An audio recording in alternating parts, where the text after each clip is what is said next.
Hello students, hello and welcome everybody on the YouTube classes. Over there I'm just going to give you another lecture of political parties. So students, so here after just getting the meaning of the political parties, now we are here with a very crucial, very important and a very significant topic, which is how many parties should we have.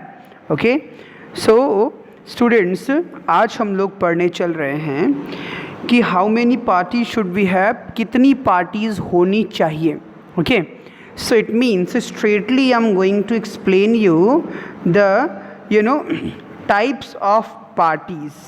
Students, types of parties, political parties actually हम लोग पढ़ने चल रहे हैं कि political parties के कितने types होते हैं. Alright. So as I told you, there are many types of political parties. Okay, like in India, there's a trained of multi-party system, while in other countries like China there's single party system. USA and UK there's a two party system, bi-party systems. Okay, so there are several way of knowing all these. So let me tell you in detail. Okay, in a democracy any group of citizen is free to form a political party. एक democracy में citizen जो होते हैं वो free होते हैं political parties form करने के लिए. ठीक है. So in this formal sense there are a large number of political parties in each country. तो इस सेंस में अगर देखा जाए, when there is no restrictions, जब कोई रोक टोक नहीं होती है, तो एक कंट्री में कई पॉलिटिकल पार्टीज हो सकती हैं. ठीक है. More than 750 parties are registered with the Election Commission of India. It is no surprising कि इंडिया के इलेक्शन कमीशन जो ECI है, इलेक्शन कमीशन ऑफ इंडिया, उसके पास 750 प्लस पॉलिटिकल पार्टीज़ जो हैं अभी तक रजिस्टर्ड हो चुकी हैं नेशनल और स्टेट लेवल पे. Okay, but not all parties are serious contenders in elections. लेकिन सभी पार्टीज़ जो हैं वो एक सीरियस कंटेंडर्स नहीं हैं इलेक्शंस में. ठीक है. सारे पॉलिटिकल पार्टीज़ जो हैं वो एक सीरियस कंटेंडर्स नहीं है इलेक्शंस में. ओके, कंटेंडर्स मीन्स सभी लोग एक सीरियसली पार्टिसिपेट नहीं करते हैं, कॉन्टेस्ट नहीं करते हैं. Usually only a handful of parties are effectively. Okay, usually देखा जाए तो एक हैंडफुल मतलब कि कुछ मुट्ठी भर पार्टियां हैं जो इफ़ेक्टिवली प्रैक्टिस करती हैं in the race to win elections and form the government. तो इस दौड़ में वो केवल थोड़ी सी पार्टियां होती हैं पार्शली जो इफ़ेक्टिवली रेस करती हैं और इलेक्शंस को जीतने का प्रयास करती हैं. Okay, and form the government, और इलेक्शन जीत करके गवर्नमेंट बनाने का ट्राइज करती हैं. सो the question then is how many major or effective parties are good for a democracy. So question ये उठता है कि एक डेमोक्रेसी के लिए कितनी पार्टीज़, ओके, कितनी पार्टीज़ जो हैं सुटेबल होती हैं, कितनी पार्टीज़ होनी चाहिए. ठीक है. In some countries only one party is allowed, like China, to control and run the government. कई देशों में एक पार्टी की ही चलती है, एक पार्टी ही गवर्नमेंट रन करती है, उसी के पास सारे कंट्रोल होते हैं, like Russia. Okay, and like China where there is communist portfolios. उसके अलावा जो है these are called one party system. ऐसे सिस्टम को वन पार्टी सिस्टम कहते हैं. ऐसे गवर्नमेंट्स पार्टी सिस्टम को वन पार्टी सिस्टम कहते हैं. You have already studied in the class 9th. Okay, we noted that in China only the communist party is allowed to rule. कि China की बात करें तो चाइना में केवल कम्युनिस्ट पार्टी को ही अलाउ है कि वो रूल कर सकती है.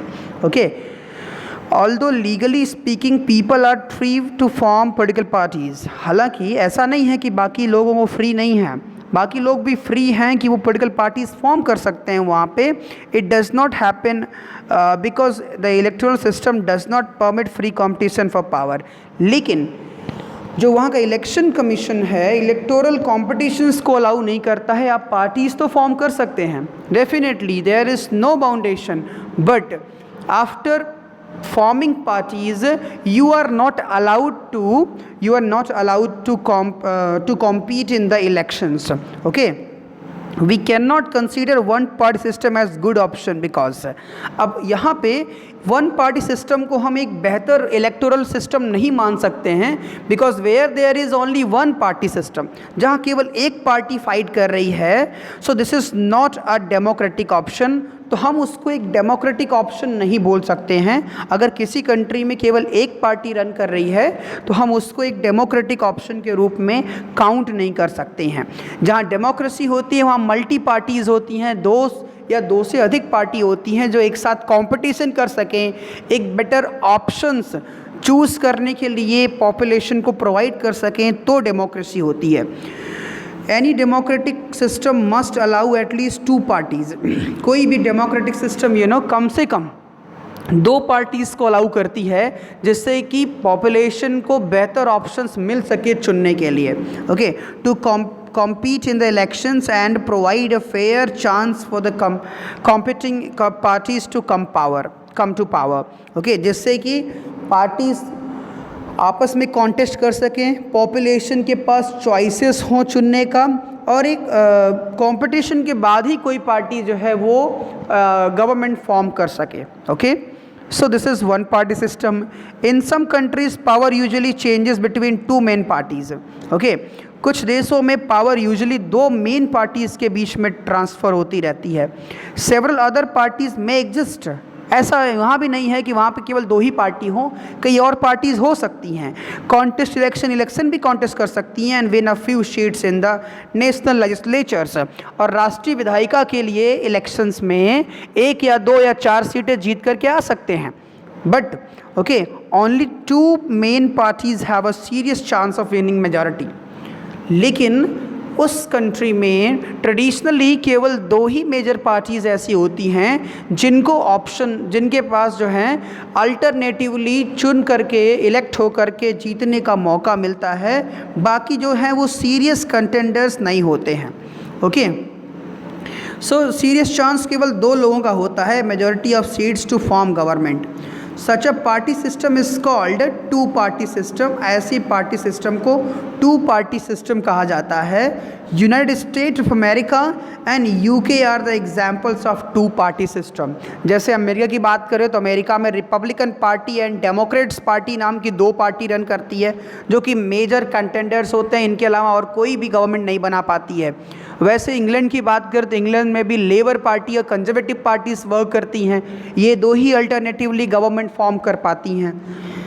Okay, so if several parties compete for power, अब यहाँ होता है इसके बाद अगर बात करते हैं, अगर कई पार्टीज इलेक्शन में कंपटीशन करें, okay, more than two parties have a reasonable chance of coming to power either of their own strength or in alliance with others। ठीक है, दो से ज़्यादा पार्टीज अगर कॉन्टेस्ट कर रही हैं तो उसमें से किसी भी पार्टी को चांस मिल सकता है कि वो पावर में आ सकें या अपनी स्ट्रेंथ जो है अलाइंस के साथ मिला के बना सकें। Okay, so we call it multi party system, जहाँ पे दो से ज़्यादा लोगों को अपॉर्चुनिटी मिल जाती है गवर्नमेंट फॉर्म करने का, चाहे खुद से चाहे अलाइंस गठबंधन बना करके, उस सिस्टम को मल्टी पार्टी सिस्टम कहा जाता है। All right, so thus India is a fair example of multi party system. We have a multi party system, हमारे यहाँ एक मल्टी पार्टी सिस्टम है। आप देखते हैं कि BJP, Congress, left front, okay, then after बहुत सी छोटी बड़ी पार्टियां और भी हैं नेशनली, और भी बसपा है नेशनली, तृणमूल कांग्रेस है, AIDMK, DMK, ऐसे बहुत सी पार्टीज़ हैं जो नेशन वाइड फाइट करते हैं।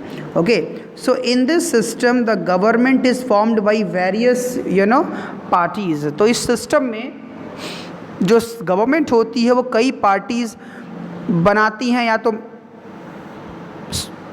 अकेले आकर के अकेले मिलके अकेले बनाती हैं, या फिर वो ग्रुप या कॉलिजन गवर्नमेंट के रूप में, कॉलिजन मतलब गठबंधन की सरकार बनाते हुए वो मिल करके गवर्नमेंट बनाती हैं। तो यहाँ गवर्नमेंट क्या होती है, वो time by time, space and time के बेसिस पे वो चेंज होती रहती है। When several parties in a multi party system join hands, जब कई पार्टीज़ मल्टी पार्टी सिस्टम में एक साथ हाथ मिलाते हैं, for the purpose of contesting elections, जहाँ उनका पर्पज़ जो है इलेक्शन कॉन्टेस्ट करना होता है, मतलब चुनाव जीतने के लिए, चुनाव लड़ने के लिए एक साथ हाथ मिलाते हैं, एंड विनिंग पावर, और पावर हासिल करने के लिए, तो इस तरह की सिस्टम को अलायंस और फ्रंट, ओके, अलायंस और फ्रंट कहा जाता है। ठीक है, गठबंधन बनती, जैसे कि लेफ़्ट फ्रंट हो गया, राइट फ्रंट हो गया, सेंटर फ्रंट हो गया, या जैसे अलायंस में जो है आप नाम सुनते हैं एनडीए की, ओके, इसके अलावा अलायंस में आप यूपीए की सुनते हैं, ठीक है, और एक लेफ़्ट फ्रंट होती है। तो ऐसे तमाम अलायंस पावर्स भी गवर्नमेंट बनाते हैं इंडिया में। For example, in India there were 3 such major alliances. 2004 के पार्लियामेंट्री इलेक्शंस में इंडिया में 3 मेजर अलाइंसेस थे, जो मैंने आपको यहाँ बताया। National Democratic Alliance NDA, United Progressive Alliance UPA, and the Left Front LF. Okay, so the multi party system often appears very messy. जो मल्टी पार्टी सिस्टम बहुत ही मजबूत दिखाई पड़ता है, and leads to a political instability, मतलब बहुत ही ज़्यादा बड़ा दिखाई पड़ता है, सॉरी, और अक्सर क्या होता है कि वो पॉलिटिकल इनस्टेबिलिटी की ओर मूव करता है, लीड करता है। राजनीतिक अस्थिरता उसकी वजह से आती है, स्टेबिलिटी नहीं आती है। At some time this system allows a variety of interest. कभी कभी क्या होता है, ये सिस्टम वैरायटी ऑफ इंटरेस्ट को अलाउ करता है और ओपिनियंस को, टू इन्जॉय पॉलिटिकल रिप्रेजेंटेशन, जिससे कि पॉलिटिकल रिप्रेजेंटेशंस अलाउ हो सके। ये भी यहाँ पे ऑप्शंस होता है, ठीक है। सो स्टूडेंट्स, हमने single party system, multi party system और 2 पार्टी सिस्टम स्टडी किया on all these basis. In addition to that, so which of these is better. अब क्वेश्चन ये होता है कि सिंगल पार्टी, डबल पार्टी या मल्टी पार्टी कौन बेहतर होता है। Perhaps the best answer to this very common question is, शायद इस बहुत ही कॉमन क्वेश्चन का आंसर जो है is that this is not a very good question. इस क्वेश्चन का आंसर ही हो सकता है कि ये बढ़िया क्वेश्चन नहीं है, this is not a good question. Yes, of course, party system is not something any country can choose. जो पार्टी सिस्टम होता है ये कोई डेफिनेट शेप नहीं होता है, कोई कंट्री खुद से चूज़ नहीं कर सकती है कि हम ये पार्टी सिस्टम एंजॉय करेंगे। Actually it involves over a long time depending on the nature of society.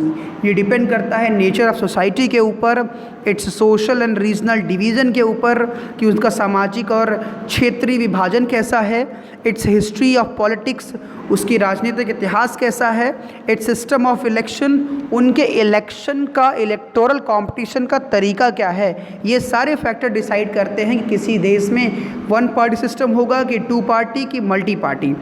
These can not be change very quickly, और ये सारे फैक्टर्स ये आसानी से, जल्दी से चेंज नहीं किए जा सकते हैं। ईच कंट्री डिवेलप्स अ पार्टी सिस्टम। हर कंट्री में एक पार्टी सिस्टम डेवलप होती है जो कि that is conditioned bye it's special circumstances, जो उसके स्पेशल सर्कमस्टेंसेस के इर्द गिर्द घूमती है। For example, if India has evolve a multi party system, for example if India had evolve a multi-party system, it does not mean that India has opted it, okay, it means that the circumstances of India which is here, okay, means the condition, the geopolitical situation, okay, जो भूभौतिक conditions हैं, जो history of politics था, और जो बाकी और above mentioned factors थे, okay, it is because of the social and geographical diversity, जो आपसे बात किया मैंने अभी, such as large countries not easily absorb by 2 और इवन 3 पार्टीज़, कि इतना बड़ा देश है, इतनी वॉइसेस हैं, तो 1-2 आवाज़ से या फिर मल्टीपल वॉइसेस से सेटिस्फाई नहीं हो सकता है। So these all are the factors that must be abiding while listening, while deciding the fact whether 1 party, 2 party or multi-party system. Okay, so okay, so no system is ideal. So conclusion ये होता है कि no system is ideal for all countries and all situations. सारी situation और पूरे देश के लिए कोई एक यूनिक सिचुएशन, कोई एक सिचुएशन वो कभी भी आइडियल नहीं हो सकती है, ये बहुत से फैक्टर्स से डिसाइड होती है। This is what about the different party system. Students, hope you guys like this video. आपको ये समझ में आया होगा। If you like this video, if you understood it, please do not forget subscribing it. Subscribe the video and press the bell icon so that you can get the notification of other videos, upcoming videos. Like, share and comment please. Thank you. Have a good day.